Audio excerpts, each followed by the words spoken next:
much for those introductory words. I must apologise for turning up just 2 or 3 minutes late, although I have got a reasonable excuse for that.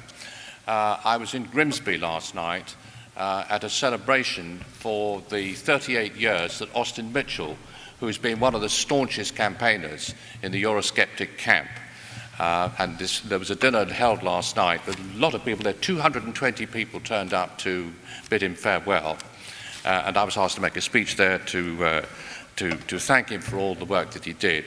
But unfortunately, coming back this morning, the traffic was not great, and that's why I arrived a few minutes late, so I apologise for that. Now, I thought what might be helpful this afternoon, because I do wear quite a number of different caps in the Eurosceptic movement, is just to give you a sort of State of the Union, some thoughts on where we are, where we're going, and what's likely to happen. And perhaps I could set the scene there by saying something about my own involvement in the Eurosceptic movement over a long period of time. As your chairman said, I was the national agent in 1975, and when the vote, that is for the no campaign, as it was called, the national referendum campaign at the time. And when that failed to persuade the British people that we ought to come out, I and Ron Layton MP, who you may remember, set up the Labour, what was then called the Labour Common Market Safeguards Committee. And I've been involved for the last 40 years in campaigning inside the Labour movement on a positive but critical stance on the European Union. I've also done a lot of other things. I've written a book. I wrote a book in 1997 saying the euro would be a disaster, which I have to say reads quite well. It went through 2 reprints, so hopefully it had some effect, but not enough. It went ahead with the euro despite what I recommended. I've been involved in writing bulletins. I must have written 300,000 or 400,000 words about the European Union. More recently, I was chair of the campaign which was trying to get a referendum going called the People's Choice. I'm now co-chairman of an organisation called Business for Britain, which is the business Eurosceptic voice. And I'm also chair of an organisation called Labour for Referendum, which is campaigning inside the Labour movement to have a referendum. So I've got quite a bit of experience in the past and current involvement at the present in what's going on. What do I think of the problems with the European Union, which I think are widely shared? I think we all know what they are. The European Union is incredibly expensive for the UK. The current costs are around about £15 billion a year. And every one of those pounds benefits nobody in this country, it benefits somebody outside this country. And this is a huge drain on our national resources. And unfortunately, it's not going down, it's going up. It has roughly doubled since the present coalition government came to power in 2010. And on the figures presented by the Office of Budget Responsibility, the cost is going to go up by a total of another roughly £10 billion over the next 5 years. So there's a very, very heavy cost. The second thing that really is of great concern to a large number of people is the immigration issue. Now, I must say, when the EU was originally founded 30 or 40 years ago, I think the free movement of people worked really pretty well. A lot of people from the UK went to Spain, a lot of people from France and Germany and elsewhere came to work in the UK, and on the whole, the migration to and fro from different countries roughly balanced out, and it was a big advantage to everybody. But I think it worked because the standard of living in all the West European countries that were involved was roughly similar. I don't think it works anything like so well when you have the huge economic gradient that we have got between the countries in Western Europe and those particularly in the poorer parts of Eastern Europe. And it really does seem to me to make no sense at all to have large numbers of people coming from Romania and Bulgaria and other places with no qualifications while we're turning away Indian programmers and we're turning away Chinese students. There are all sorts of problems, I can assure you, about controlling immigration. I think if we left the European Union, we would find we still had a major, major problem in trying to get some reasonable grip on the situation. But the problem we've got is that the population of the UK is rising at the rate of something like 500,000 a year. That's the size of a city like Nottingham. And this is just unsustainable because we're spending far too little on roads and hospitals and schools to replace those that get, as it were, diluted down. So there is a major issue around immigration. We're over-regulated. The figures produced by Business for Britain and others, including the government actually, show that the cost of regulation to businesses over the last few years has run into billions and billions of pounds.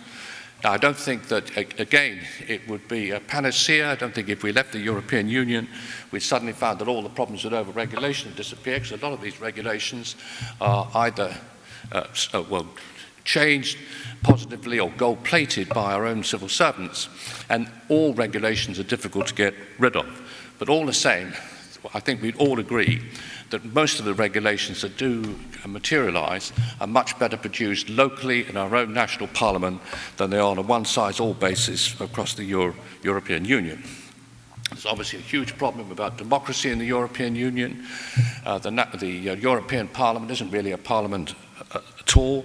The power is all held by the Commission, the European Central Bank, and by the judges in the European Court of Justice, none of whom can be elected or are elected and can't be removed. So a big problem there. The single currency has obviously been an absolutely major disaster for Europe, and I think it's very difficult to see how it can be wound down without an enormous problem. And perhaps the biggest problem of all in Europe is partly because of the difficulties around the single currency. The direction of travel in Europe is in the wrong direction as far as we're concerned. But what most people in this country undoubtedly would like to see would be some reasonable trading arrangements with Europe, but they don't want a European superstate. But the difficulty is that if you've got all the single currency countries with having to have budget coordination, you move from monetary unity towards fiscal unity, and political unity then is at the end of your travelling. Now, what can we actually do about all this? Personally, I'm not in the sort of ultra camp that says that the only solution is for us to ignore Europe altogether, draw up the drawbridge, and be entirely on our own. I think it's impractical that we can even consider doing that. We're very close to Europe. We've got to have some sort of relationships with them, and it makes sense to have a lot of coordination on a lot of fronts. But what I do think, what most people in this country, and I'm sure this is shared by all the people in the audience here this afternoon, would like to have are two things. One is reasonable trading relations with the people of Europe, so we don't have tariff barriers all over the place. And the second is a high degree of independence as we can, so that as much as possible is decided by our own parliament rather than by what happens in Brussels or Strasbourg. Now, I think the difficulty, though, if you turn to what to do about all this, is that actually there are enormous numbers of uncertainties which we've got to face as to what the future is going to hold. First, we've got an election coming up in a month's time, and it's far from clear what the outcome of that election is going to be, although I'll say a little bit in a few minutes about what I think the options might be, depending on whether we finish up with a Labour-led administration or a Conservative one. Even if we have renegotiation, which I think to some extent we would have even under a Labour government, but much more probably under a Conservative one, it's not at all clear what the outcome would be and how far it would be possible to push the European Union into changing relations with us if we're going to stay in. Even if we had a referendum, it's not at all clear what the outcome would be. If we had a referendum tomorrow, it may be that this would finish up with an out result, but I don't think I would bet my shirt that that's what would happen. I think there's a longer period of preparation that's going to be required if the referendum result is going to be a satisfactory one. Also very uncertain what's going to happen to the European Union. I mean, clearly something is going to have to be done to hold the single currency together. But whether, in fact, the single currency is going to hold together is a real question. You probably are aware of the situation in Greece, where it's getting very, very rocky, and may well be the case that Greece does leave the euro over the next few months. And if this does happen, although what we're being told from Europe is that they can manage Greek exit, that it'll all be containable. I have to say I've got some doubts about whether that really will be the case. I think once it starts to unravel, it may unravel fairly quickly. And I'll tell you one interesting reason why, and that is that if the Greeks left the euro, what would happen undoubtedly would be a chaotic situation for a few months, maybe a year, while unemployment went way up and inflation went way up. But if you look at precedents, like, for example, what happened when Argentina came out of the relationship it had with the dollar, between the dollar and the peso in 2002, what happened there was exactly the sort of situation you might expect in Greece, high levels of unemployment and inflation for a while. But this didn't last very long. Within a year or so, the Argentinian economy, which I have to tell you is not one of the best run economies in the world, was expanding at about 9% per annum and went on doing this for about 4 or 5 years. And I must say, if you found that Greek economy suddenly started rebounding in a year or two's time after coming out of the of the single currency, I think you then might find that a lot of people in Spain, Italy and Portugal might be rubbing their eyes and saying, well, it's worth our while too going through a period of uncertainty and high unemployment if at the end of the day we're going to go back to having much higher rates of growth and more full employment than we've had before. And finally, I think, just in terms of uncertainties, it's very hard to tell exactly where the public is. If you read the polls produce enormously different results on whether a referendum would have an out result or an in result, depending on the nuances of the question that's asked. And I think that there's a huge amount of uncertainty among the public about their attitude to the European Union, and I want to say a bit more about that in a minute before I conclude. Now, how are we going to move forward then from where we are at the moment?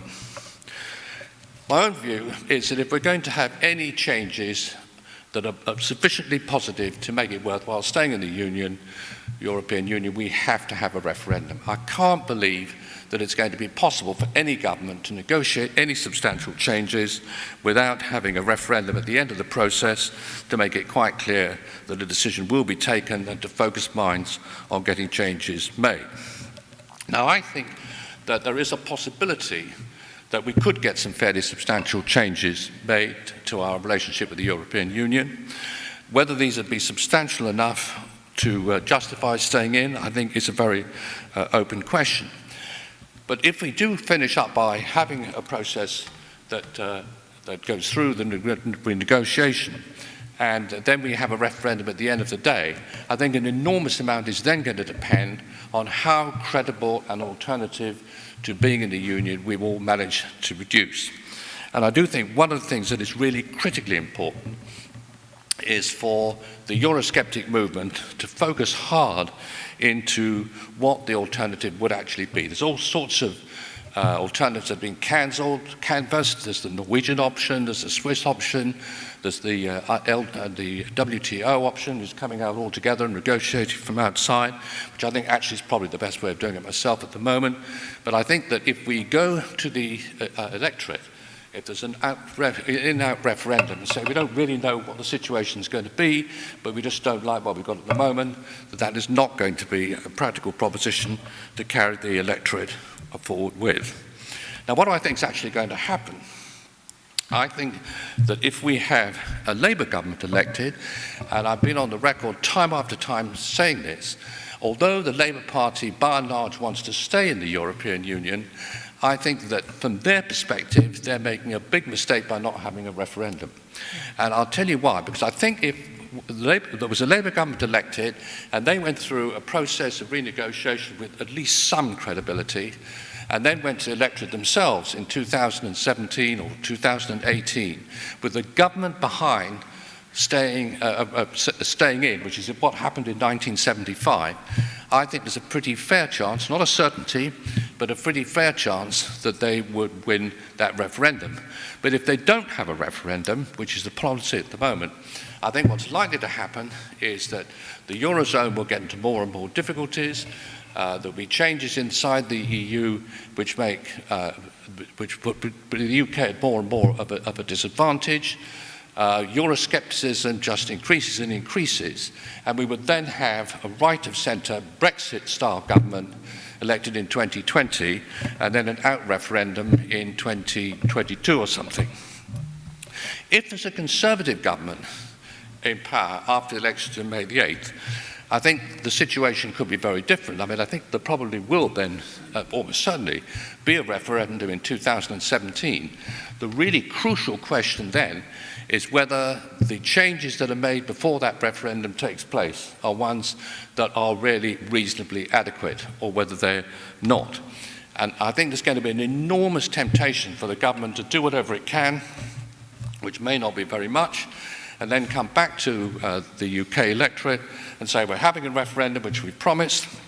What we've done isn't got in terms of the renegotiation, it's a great triumph. We've changed this, we've changed that, even if it's not very much. And then to say, well, this is the best you're ever going to get, recommend staying in. And I think in those circumstances, it is quite likely that the result would be to stay in. And so this really takes me on to where I am on all this at the moment. And that is that it does seem to me that one of the really crucial things that we've got to make up our minds on is what exactly are we going to be prepared to settle on as something which is sufficiently satisfactory to keep us in the European Union, or should we come out? And my thinking is that actually the amount that we've got to have changed is very substantial if it's going to be worth staying in. And I'm pretty sceptical myself as to whether that's going to happen. What I would say to you is that we've got to go through that process. We've got to go through the process of trying to renegotiate to see whether we can make this a success. In the end of the day, we're going to have some relationship with Europe, which involves reasonable trading relationships. We're going to have sufficient independence of our own to make it worthwhile staying, accepting that outcome. Now, where exactly in terms of balance we're going to lie on all this, I think remains to be seen. But one thing is absolutely clear, which is that unless we are really firm about what changes we have to achieve to avoid complete coming out of the European Union completely, rather than having some changed relationship which does involve just trading and just doesn't involve United States of Europe. In fact, very much what most people thought they were voting for in 1975, then we will have lost the battle. And I think that your organisation here will play a very large part in talking about all these issues and getting them in front of the public. And I've been involved in CIB for a long period of time, and I certainly wish the organisation well in helping to formulate and deal with all these difficult problems. I would love to be able to say to you that I thought there was an easy kind of black and white way ahead out of all this. I don't think there is. I think there are huge issues facing our country which we've got to get right, and the best way of getting there, I think, is not that easy to see. But if we lose sight of the need to get some really substantial changes made, then we will have done ourselves and the country a huge disfavour, and I hope that doesn't happen.